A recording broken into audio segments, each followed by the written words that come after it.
Julia posted her statement today on Facebook, and it's a long one. I'm going to try and break it down, but it may have to be in two parts. Here we go.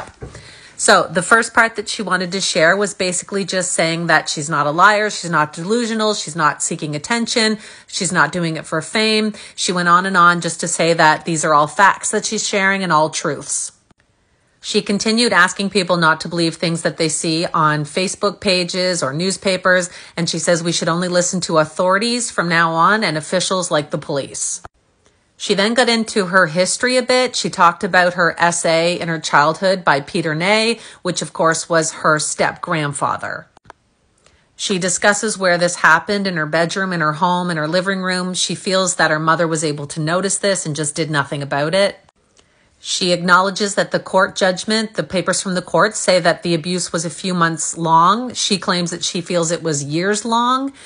She also claims that her mother was hugging the step-grandfather during the court period. And she does say in this, though, which I liked, that she's not 100% sure, that she just thinks it.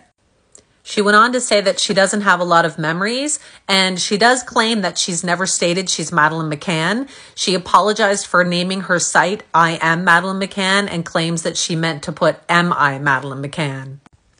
She claims that she didn't want to cause any sadness or grief to the McCann family, and then she gets into talking about her nanny, which she calls her grandmother. She feels her nanny was the only one that showed her love, and it sounds like they had a very close relationship. She says that 2 months before her 14th birthday, her nanny / grandmother died, and she says that's when her life changed for good. She says shortly after that, it was the first time that she tried to unalive herself.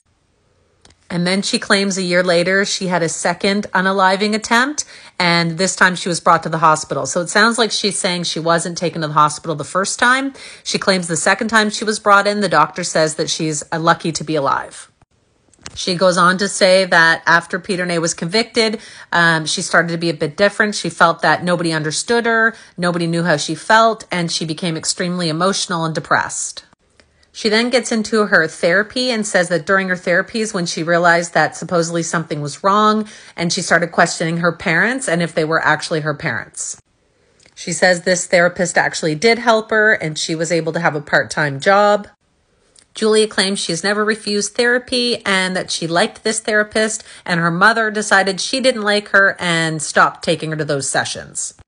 She does get into her diagnosis a bit. She says it was a psychiatrist who diagnosed her. And she says since July 2020, and that the therapist said that she has depression, PTSD, and she has borderline personality. Go to part 2.